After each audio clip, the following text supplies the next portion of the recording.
ಆಚಿ chilli powder ಸಖತ್ ಖಾರ ಬಣ್ಣ ಮತ್ತು ರುಚಿ ಆಚಿ ಚಿಲ್ಲಿ ಪೌಡರ್.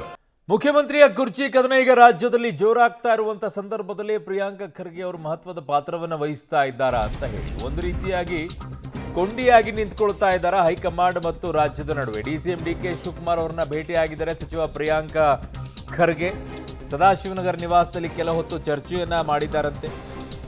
ನಿನ್ನೆಯೂ ಕೂಡ ಡಿಕೆ ಶಿವಕುಮಾರ್ ಅವರನ್ನ ಭೇಟಿಯಾಗಿ ಪ್ರಿಯಾಂಕ ಖರ್ಗೆ ಅವರು ಚರ್ಚಿಸಿದ್ರು. ಹೈಕಮಾಂಡ್ ಸಭೆಯ ಬೆನ್ನಲ್ಲೇ ಈಗ ಈ ಭೇಟಿ ಬಹಳ ಕುತೂಹಲವನ್ನ ಕೆರಳಿಸ್ತಾ ಇದೆ. ರಾಜ್ಯ ಕಾಂಗ್ರೆಸ್ನಲ್ಲಿ ಮುಖ್ಯಮಂತ್ರಿಯ ಕುರ್ಚಿ ಕದನದ ವಿಚಾರದಲ್ಲಿ ಆಗಿರುವಂತ ಮತ್ತೊಂದು ಬೆಳವಣಿಗೆ. ಈ ಹಿಂದೆಯೂ ಕೂಡ ರಾಹುಲ್ ಗಾಂಧಿ ಅವರನ್ನ ಭೇಟಿಯಾದ ನಂತರ ನೇರವಾಗಿ ಬಂದು ಡಿಕೆ ಶಿವಕುಮಾರ್ ಅವರನ್ನ ಭೇಟಿಯಾಗಿದ್ರು ಪ್ರಿಯಾಂಕ ಖರ್ಗೆ. ಈಗ ಮತ್ತೆ ಸದಾಶಿವನಗರ ನಿವಾಸದಲ್ಲಿ ಕೆಲ ಹೊತ್ತು ಡಿಕೆ ಶಿವಕುಮಾರ್ ಅವರನ್ನ ಭೇಟಿಯಾಗಿ ಮಾತುಕತೆಯನ್ನ ಮಾಡಿದ್ದಾರೆ ಅನ್ನುವಂಥದ್ದು. ನನ್ನ ಸಹೋದ್ಯೋಗಿ ಮಸೂದ್ ನನ್ನ ಸಂಪರ್ಕಕ್ಕೆ ಸಿಗ್ತಾ ಇದ್ದಾರೆ.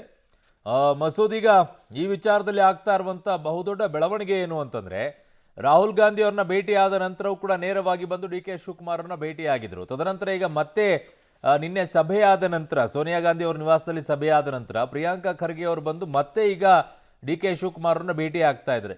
ಏನು ಮಹತ್ವದ ಪಾತ್ರವನ್ನು ಪ್ರಿಯಾಂಕ ಖರ್ಗೆ ಅವರು ಏನಾದರೂ ನಿರ್ವಹಿಸ್ತಾ ಇದ್ದಾರಾ? ಒಂದು ರೀತಿಯಾಗಿ ಹೈಕಮಾಂಡ್ ಮತ್ತು ರಾಜ್ಯದ ನಡುವೆ ಕೊಂಡಿಯಾಗಿ ನಿಂತ್ಕೊಳ್ಳುವಂಥ ಕೆಲಸವನ್ನು ಪ್ರಿಯಾಂಕ ಖರ್ಗೆ ಏನಾದರೂ ಮಾಡ್ತಾ ಇದ್ದಾರಾ?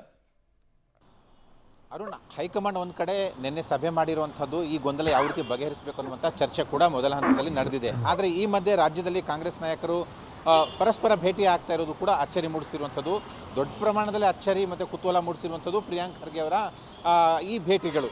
ಡಿ ಕೆ ಶಿವರನ್ನ ಭೇಟಿ ಮಾಡ್ತಾ ಇರುವಂತಹ ಇದು ಯಾಕೆ ಅನ್ನುವಂಥದ್ದು ಸಾಕಷ್ಟು ಅಚ್ಚರಿಗೆ ಕಾರಣ ಆಗಿರುವಂಥದ್ದು.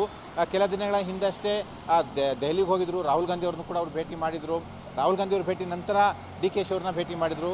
ನಿನ್ನೆನೂ ಕೂಡ ಹೈಕಮಾಂಡ್ ಮಟ್ಟದಲ್ಲಿ ಸಭೆ ಆಗಿದೆ. ನಿನ್ನೆಯ ಸಭೆ ಬಳಿಕ ಇವತ್ತು ಮತ್ತೆ ಬೆಳಗ್ಗೆ ಪ್ರಿಯಾಂಕ್ ಖರ್ಗೆ ಅವರು ಡಿ ಕೆ ಶಿವರನ್ನ ಭೇಟಿ ಮಾಡಿದ್ದಾರೆ. ಬ್ಯಾಕ್ ಟು ಬ್ಯಾಕ್ ನಿನ್ನೆನೂ ಕೂಡ ಭೇಟಿ ಮಾಡಿದರು, ಇವತ್ತು ಕೂಡ ಭೇಟಿ ಮಾಡಿರುವಂಥದ್ದು. ಪ್ರಿಯಾಂಕ್ ಖರ್ಗೆ ಅವರ ಪಾತ್ರ ಪವರ್ ಶೇರ್ ವಿಚಾರದಲ್ಲಿ ಏನಾದರೂ ಇದೆಯಾ, ಇದ್ದಿದ್ದಾದಲ್ಲಿ ಏನು ಪಾತ್ರವನ್ನು ಅವರು ನಿರ್ವಹಣೆ ಮಾಡ್ತಾ ಇದ್ದಾರೆ, ಜೊತೆಗೆ ಹೈಕಮಾಂಡ್ ಸಂದೇಶಗಳನ್ನ ಏನಾದರೂ ತಲುಪಿಸ್ತಾ ಇದ್ದಾರಾ, ಇವೆಲ್ಲವೂ ಕೂಡ ಸದ್ಯದ ಮಟ್ಟಿಗೆ ಕುತೂಹಲ ಜೊತೆಗೆ ಚರ್ಚೆ ಕೂಡ ನಡೀತಾ ಇರುವಂಥದ್ದು ಕಾಂಗ್ರೆಸ್ ವಲಯದಲ್ಲಿ. ಮುಖ್ಯವಾಗಿ ಸಿದ್ದರಾಮಯ್ಯ ಬಣದಲ್ಲೂ ಕೂಡ ಪ್ರಿಯಾಂಕ್ ಖರ್ಗೆ ಅವರ ಈ ಭೇಟಿಗಳು ಒಂದು ರೀತಿಯಲ್ಲಿ ಅವ್ರಿಗೂ ಕೂಡ ಕಾರಣ ಗೊತ್ತಾಗ್ತಿಲ್ಲ, ಯಾಕೆ ಈ ಥರ ಭೇಟಿ ಮಾಡ್ತಿದ್ದಾರೆ ಪದೇ ಪದೇ ಅಂತ. ಹಾಗಾಗಿ ಅವ್ರಿಗೂ ಕೂಡ ಒಂದು ರೀತಿಯಲ್ಲಿ ಕ್ವಶನ್ ಮಾರ್ಕು. ಇದಲ್ಲದೆ ಬೇರೆ ಬೇರೆ ನಾಯಕರು ಕೂಡ ಭೇಟಿ ಮಾಡ್ತಾ ಇದ್ದಾರೆ. ಸತೀಶ್ ಜಾರಕಿಹೊಳಿ ಅವ್ರನ್ನ ಪರಮೇಶ್ವರ್ ಭೇಟಿ ಮಾಡಿದರು, ಡಿ ಕೆ ಶಿವರು ಕೂಡ ಭೇಟಿ ಮಾಡಿದರು. ಆದರೆ ಅದೆಲ್ಲಕ್ಕಿಂತ ಅಚ್ಚರಿ ಮತ್ತು ಕುತೂಹಲ ಪ್ರಶ್ನಾರ್ಹ ಆಗಿರುವಂಥದ್ದು ಪ್ರಿಯಾಂಕ್ ಖರ್ಗೆ ಅವರು ದೆಹಲಿಗೆ ಹೋಗಿ ಬಂದರು, ಹೈಕಮಾಂಡ್ ನಾಯಕರನ್ನ ಭೇಟಿ ಮಾಡಿದ್ರು, ಡಿ ಕೆ ಶಿವರನ್ನ ಭೇಟಿ ಮಾಡಿದ್ರು. ನೆನ್ನೆನೂ ಕೂಡ ಒಂದು ಸಭೆ ಆಗಿದೆ, ಮತ್ತೆ ಡಿ ಕೆ ಶಿವರನ್ನ ಭೇಟಿ ಮಾಡಿದ್ದಾರೆ. ಹಾಗಾಗಿ ಏನು ನಡೀತಾ ಇದೆ ಪ್ರಿಯಾಂಕ್ ಖರ್ಗೆ ಮತ್ತು ಡಿ ಕೆ ಶಿ ನಡುವೆ, ಜೊತೆಗೆ ಪ್ರಿಯಾಂಕ್ ಖರ್ಗೆ ಅವರು ಏನಾದರೂ ದೂತ ಆಗಿದ್ದಾರಾ ಅಥವಾ ಏನಾದರೂ ಸಂದೇಶ ತರ್ತಾ ಇದ್ದಾರಾ, ಅದು ಕೂಡ ಒಂದು ರೀತಿಯಲ್ಲಿ ಚರ್ಚಾಸ್ಪದ. ಜೊತೆಗೆ ನಿನ್ನೆ ಮಲ್ಲಿಕಾರ್ಜುನ್ ಖರ್ಗೆ ಅವರು ಕೂಡ ಡಿ ಕೆ ಶಿ ಅವ್ರನ್ನ ಭೇಟಿ ಮಾಡಿದ್ದಾರೆ. ಡಿ ಕೆ ಶಿ ಅವರು ಅವ್ರ ಮನೆಗೆ ಹೋಗಿ ಕರ್ಕೊಂಡು ಬಂದು ಒಂದೇ ಕಾರಲ್ಲಿ ಹೋದರು, ಒಂದೇ ಕಾರಲ್ಲಿ ಎಚ್ ಎಲ್ ವರೆಗೂ ಕೂಡ ಹೋದರು. ಅಲ್ಲೂ ಕೂಡ ಒಂದು ಸ್ವಲ್ಪ ಮಟ್ಟಿಗೆ ಚರ್ಚೆ ಆಗಿದೆ ಅಂತ ಚರ್ಚೆ. ಈಗ ಸದ್ಯದ ಮಟ್ಟಿಗೆ ಇವತ್ತು ಬೆಳಿಗ್ಗೆ ಪ್ರಿಯಾಂಕ್ ಖರ್ಗೆ ಅವರು ಡಿ ಕೆ ಶಿವರನ್ನ ಭೇಟಿ ಮಾಡಿದ್ದಾರೆ, ಅರ್ಧ ಗಂಟೆಗಳ ಕಾಲ ಚರ್ಚೆ ಮಾಡಿದ್ದಾರೆ. ಏನು ಚರ್ಚೆ ಆಗಿದೆ ಅನ್ನುವಂಥದ್ದು ಇನ್ನೂ ಕೂಡ ಸ್ಪಷ್ಟತೆ ಸಿಕ್ಕಿಲ್ಲ. ಒಟ್ಟಾರೆಯಾಗಿ ಈ ಒಂದು ಭೇಟಿ ಮಹತ್ವ ಪಡೆದುಕೊಂಡಿದೆ, ಕುತೂಹಲ ಕೂಡ ಮೂಡಿಸಿದೆ. ಅರುಣ್.